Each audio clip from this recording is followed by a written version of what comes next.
And so we see it right there. Okay? We see it in those verses that Jesus did the work. We did nothing. We brought nothing to the table. We add no postscript to his story. And why did Jesus come? Well, in verse 5, Paul said this. He answered the question. He said that God sent him to buy freedom for us who are slaves so that he can adopt us into his own family as children. You and I are now children of God. And I want you to think about this for a minute. How much, those of you who are parents, how much do you love your children? Okay? And even if you're not a parent, you have some notion of this. You have some notion. And we are God's children. He has adopted us, and he loves us that way. What an incredible, incredible thought. But wait, there's more. In verse 6, we see this. In verse 6 it says, and because we are his children, so we are his children, that matters. If we were just slaves and had been set free, we'd have no relation. But no, we are his children. And because we are his children, God has sent his Spirit of his Son into our hearts, prompting us to call Abba Father. He has sent his own Spirit into our hearts. And this is the keystone on which the rest of the sermon today will be built. That he has sent his Son's Spirit into us. And I can't get past that Abba Father part. For you, it's here. I'm looking at the back. I can't get past that Abba Father part. Because lately, that just resonates. Because I read a translation. I don't know, in 41 years, I just never got it. I didn't know. I thought Abba was a band. I did. I thought, because my dad listened to him. And that's why. Came home from Canada on a business trip. You gotta hear these guys. So anyway, I thought Abba was a band. But Abba Father. And so I learned what many of you already know. It's like the most intimate term you can use for your father. And so when I come home from work, the most precious and terrifying words I hear are when my children run to the door and they go, Daddy! Many of you have experienced that. You know what it is. Or maybe just as a child you've experienced it because you're the one calling out. Oh my goodness. We get to call the God of the universe who designed everything. He made everything. I mean, to understand God's holiness, it's incomprehensible. I can't even wrap my mind around how awesome and great he is. I get to call him Daddy. We talked about this. I get to crawl right up and say, because of what Jesus did, I don't need a high priest. The Bible says the veil is torn. I don't need to go through any special ritual. I get to come right into the presence of a holy God and climb up on his lap and say, Daddy. I love that. And I can't make enough of it. I hope you're there. I hope you feel it. I hope you experience it. Man, it's good. But it says here that God sent his Son, the Spirit of his Son, into our hearts. And so we move on for a moment here to verse 7. Verse 7. Paul says, now you're no longer slaves, but God's own child. And since you are his child, God has made you his heir. He didn't just make you a child. You see, understanding the culture, and of course Paul knew what he was talking about, God didn't just make you a son. And ladies, I know sometimes in the Bible, we say sons and we mean all humanity, but in this case, Paul is being specific. Okay? Not to be a sexist, but he's saying male or female, doesn't matter. In fact, he just said that in Galatians 3. He said Jew, Gentile, it doesn't matter. We're all one. And so, in this case, he says we are all sons. And better than that, because we're an heir, we're the first son. In that culture, the first son will be promised an inheritance. In fact, he would get a double portion of what the other children. And we are the first son. God thinks of each of us. He thinks of Tom. He thinks of me. He thinks of Don. He thinks of all of us that way. That you are the first son. And he says you are an heir. And I've read that and I thought, okay, cool, I'm an heir. Those stars are mine. I think the mountains and the rivers and the oceans, they are mine. Those of you who have nice cars, those are mine. Those are mine. And then I realized that no, there is something so much more precious. So much more precious. Heirs. Heirs of what? What is my inheritance? My inheritance is peace. I get the peace of God. The peace to know that I don't have to live with regrets. It doesn't matter who I am or what I've done or what I'll do. I have the peace to know that God made that right. He made me righteous. And He doesn't care because He loves me anyway. I'm an heir to His assurance that He loves me no matter what. No matter what. He sees me as beautiful, as perfect. He sees me the way that we see our own children. When we reach down and we pick them up and we hug them. That's how God sees me. I have that assurance. I have the assurance that I am valuable in His sight, that I matter. I have the assurance that He will never, ever leave me. I am an heir to the promises of God. And those promises translate to hope. My hope is in His promises. I have the promise of eternal life. I have the promise of a new body, to be forgiven and free. I have the promise to live in the very presence of God. And that gives me hope. And those who have placed your trust in Christ, you have it too. You have it too. We are heirs of joy. Our inheritance is joy. The joy that only God can give us. The joy that comes from peace and assurance and promises and hope. That's our joy. But if we're honest with one another, many of us, we don't demonstrate that joy. We don't exhibit that joy. We don't live that joy. The world doesn't look at us and say, man, there's someone who has joy. For some of us, maybe we don't even actually experience that joy. Maybe for us, we're saying, I don't feel it. Is it real? Because I've heard about it, but I don't sense it. I don't feel it. I don't feel it.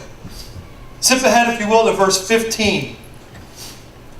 In verse 15, Paul, here he's kind of admonishing these Galatians for going down this different path. He says, hey, listen, I came to you guys, I was sick. When I got there, I was sick. And none of you turned away. You weren't disgusted by my illness or my parents or anything. No, in fact, many of you loved me and you tried to help me. In fact, at one point he says, I know that if you could have given me your own eyes, you would have done that. Man, you loved me. But in verse 15 he says, but where is that joyful and grateful spirit you felt then? You had it then when I first came to you. You heard the gospel. You accepted Christ. You were joyful. You were on top of the world. You were celebrating. Where's your joy now?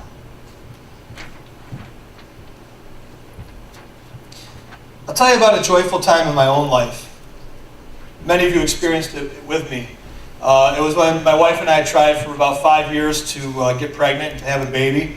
And finally, after 5 years, with the help of some doctors, we learned that we were pregnant with our first son, Grant. And I imagine that Abraham and Hagar and Sarah were probably equally excited when they found out that they were pregnant. Wondering, will this promise ever come true? And we were very excited when that happened. And I can also remember how quickly that joy turned to utter terror. Utter terror. At the same time that my wife and I found out that we were pregnant, that school year started, and we had parent-teacher conferences. And by that time, first of all, Janine carried her pregnancy very well. I think she still looked good when she was pregnant. There came a point where her belly grew, and of course, she kind of. Do you remember this walk, guys? Okay, you remember when your wife was kind of walking like this? Okay. And I'm not sticking my butt out on purpose, but if I put my belly forward, my butt has to go out. So. Janine was maybe getting to that point. Well, anyway, at parent-teacher conferences at Hillcrest, a boy walked in with his mom. And so, of course, I had all this on my mind. And she walked in the room, and I looked at her, and she led the party, and behind her was the boy and some siblings. And I looked at her, and I said, oh! I said, what do you do? Oh, no. Yeah, that student stood behind me. Now, I think I did him a favor because there was nothing I could say after that she cared about. Didn't matter how good or bad the report was. After that, things just kind of went downhill.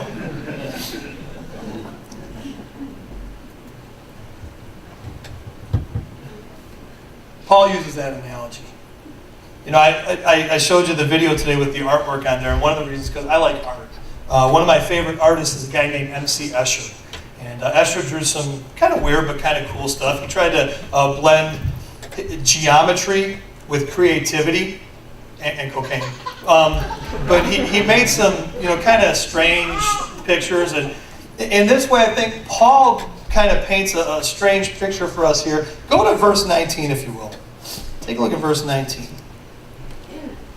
Paul again talking to the Galatian churches here, and he says, "Oh, my dear children, I feel as if I'm going through labor pains for you again, and they will continue until Christ is fully developed in your lives."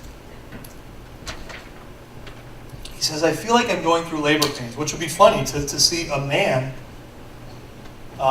pregnant, and worse, I think, to see a man give birth. Ladies, can you imagine a man giving birth? Kind of a strange image that Paul, a metaphor that he uses here. But Paul says, listen, guys, this is so important. You got to get this. It is so important to me that you understand that Christ, that's it. He's it. He's all. There's nothing else. It is Christ. That's the gospel. All six chapters of Galatians could just say, it's Christ, chapter 1, it's Christ, chapter 2, it's Christ, chapter 3. God's grace, that's it, that's all it is. And he says, you got to get this. And he says, oh, and by the way, where's your joy? Where did your joy go? And I want you to have that back. And I'm so desperate for it. I love you, because Paul was like a pastor to these people. But Paul said, I love you so much, and I want you to get this. In fact, I feel like I'm going through labor. It's like labor pains. Because it hurts me so much. I want you to get it.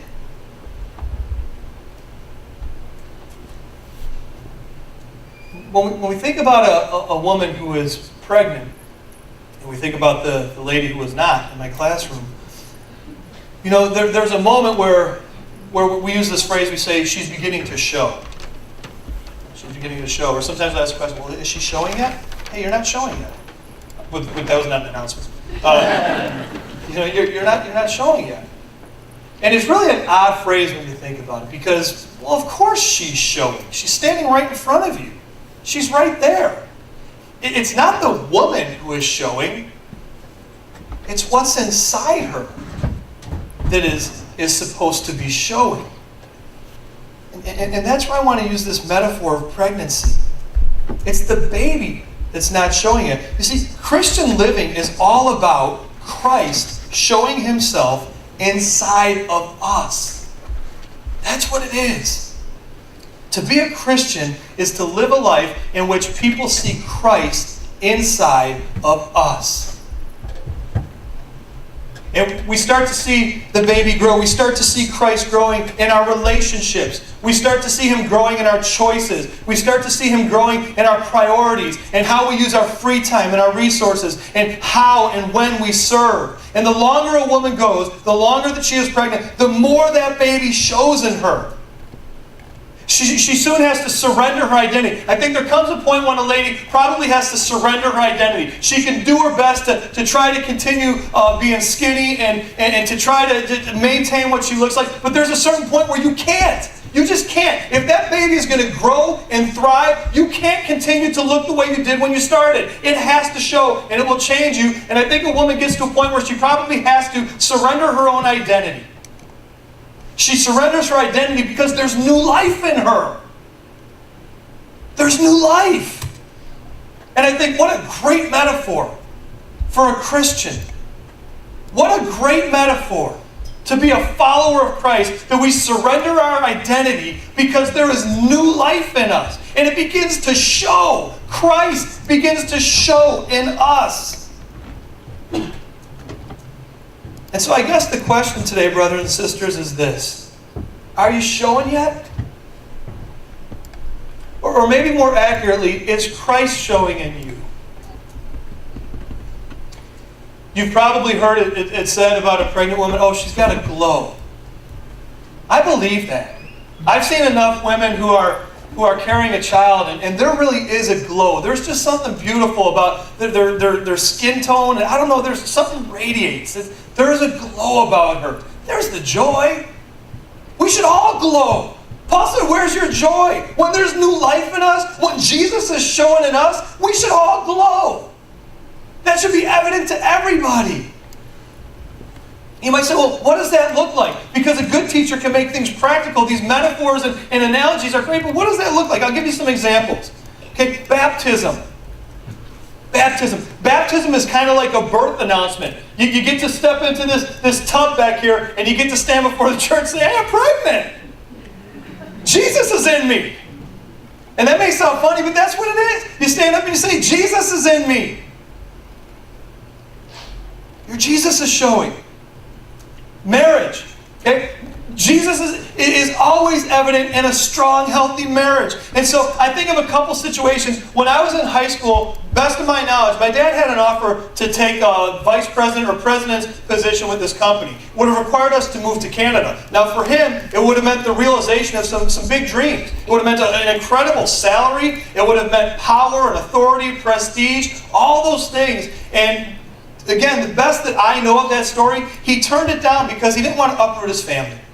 One of the conditions was we would have to move to Canada where his parent company was. And he said, no, I don't want to take my family out of their home. I don't want to move them to another place, take them away from their relatives. I'm not going to do that. We have another guy, I don't know if he's here today. Dr. J was recently sharing with me a story that he at one point had to leave the country. And when he came back, he and his wife were being very strategic. When they thought about where they should buy a house, where they would live, they went to their church and they said, let's look at what the mission, well, let's look at the plan of our church. And he specifically bought that house over by the golf course because they were going to create a small group there. They were going to tap into that neighborhood strategically for the cause of Christ. They said, this is an area where we can minister to people. And so that's where he bought his home. It wasn't because they loved it or the location or the amenities. It was because it was in the place where he could serve. And I think, oh my goodness, your Jesus is showing.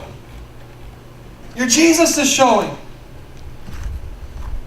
How about business? Business. We got a guy in our church who invited Pastor Bob and me to come and pray at his business because he felt like the business was being challenged. And more than that, it wasn't just the challenge, and he felt like it's bigger than me. I don't know if we can pull this off. I need God to intervene. And he said, but it's more than that. He said, I got guys who work for me. They count on me. They depend on me. And I can't let them down. They need a paycheck. And he said, will you guys come to my business? Will you pray? Pray for a building? Yeah. Your Jesus was showing. We had a lady who heard about our trip downtown. She donated 100 sandwiches that we could go down and feed people in the city. Donated them, prepared them, gave us everything we needed. Your Jesus was showing. I've got a friend, a young man who he recently was out with some buddies and they were at an establishment, and a young lady came up to him at the end of the night and she said, hey, I just want to let you know, I'm available. And his buddies all left and they went to do the things that they would do, and she made it very clear that she was available. And I'm sure for a moment that his heart kind of thumped because she was a really pretty girl. And he said, no, I need to go home. I need to go. Well, she didn't let it go. She persisted. She said, well, let me just reiterate. I'm available. Maybe you'd like to get out of here. And he thought about it. And he said, no, I can't. I'm pregnant. We didn't really say I'm pregnant. That was a joke. I think we laughed. But no, he thought, I can't. I'm carrying Jesus. Why would I take Jesus into that? I'm not going to do. I'm carrying Jesus. Jesus is in me. That's what Paul said. Paul said God sent the Spirit of His Son into your heart. Each and every one of us, we're carrying Jesus. We're carrying Jesus. Are we letting Jesus show? We're going to invite the worship team to come up because they're going to close with the song today. But you see it all over. You see it everywhere. You see it in guys that are downstairs hanging drywall. Their Jesus is showing. People who are putting brick on our porch in the back, their Jesus is showing. People who come in and vacuum our carpets, or they come in to pray at 5 a.m. or 6 a.m. or this week at 4 p.m. The people who minister to homeless people in Mokena and Chicago and Guatemala. The people that invite their family and friends to come to church and be a part of this. Your Jesus is showing. And that's a good thing. You have that glow. You have the joy. Let your Jesus show. I'll tell you this. I promise you this. You will never, ever have more joy than when you are serving and Jesus is showing in you. It will be the greatest joy that you can experience. You know, I think of the people who have come in and served over the last 6 months to help our church, and the people who have gone outside of our church to serve. And tell you what, the next time you come in here, don't be surprised if I come over and rub your belly and say, "What do you do? Your Jesus is showing." And it should. You see, Paul wanted the Galatians and us to think differently. He wanted us all to understand that Christian living is about Christ showing himself inside of us. Are you showing yet? Is he showing in you? And as much as a church can be pregnant, I hope that we will be. I hope that everybody who walks into this building between now and forever